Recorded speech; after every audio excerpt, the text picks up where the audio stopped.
Hello बच्चों, let's read the question. Question says which of the following statements is oblique are incorrect. इस question में हमें incorrect option choose करना है. तो सबसे पहला ऑप्शन दे रखा है protistan body includes a well defined nucleus and all cellular organelles. दूसरा ऑप्शन है protists have nucleus along with flagella and cilia. Third option है protist have no nucleus but have some cellular organelles to perform basic functions. तो सबसे पहले इस question में हम की कॉन्सेप्ट को देखेंगे.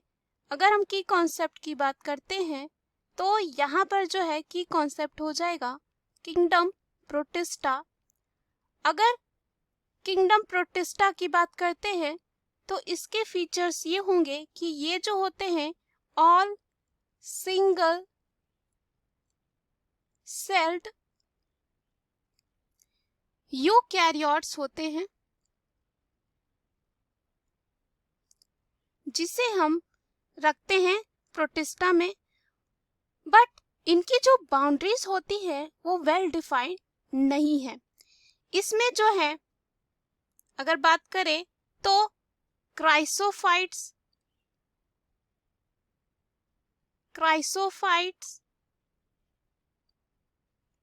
साथ ही साथ डिनोफ्लिजिलेट्स,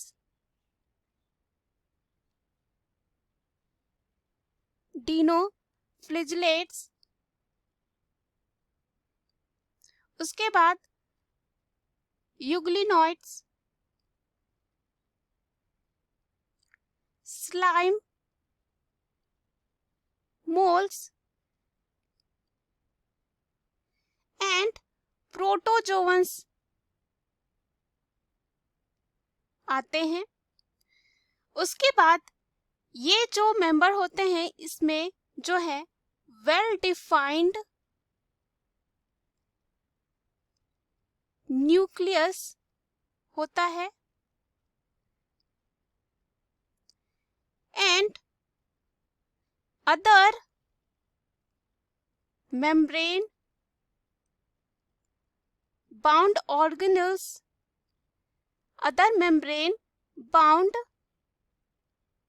ऑर्गेनेल्स, जो है पाए जाते हैं.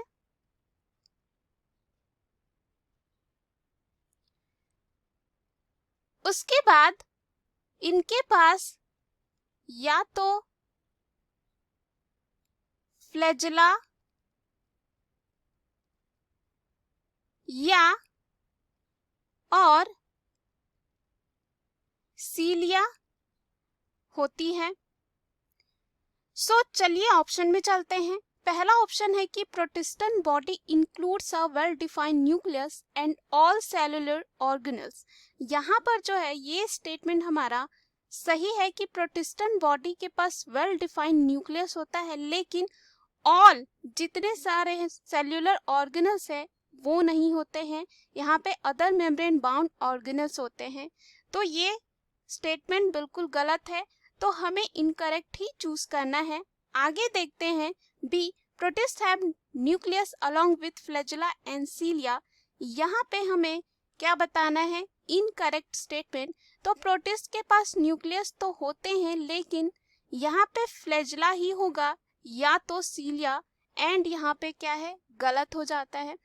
थर्ड ऑप्शन है protist cell have no nucleus but have some cellular organelles to perform basic functions. तो यहाँ पर हमने देखा कि प्रोटिस्ट में जो है वेल डिफाइंड न्यूक्लियस होते हैं, तो यहाँ पर ये स्टेटमेंट भी क्या हो जाता है बिल्कुल गलत. तो हमें इनकरेक्ट ऑप्शन ही चूज करना था. तो ए बी सी जो है यहाँ पे तीनों स्टेटमेंट जो है गलत है. तो हमारा आंसर जो हो जाएगा ऑप्शन डी हो जाएगा all of the above. So the final answer of this question is option D. Hope you understood it well. Best of luck.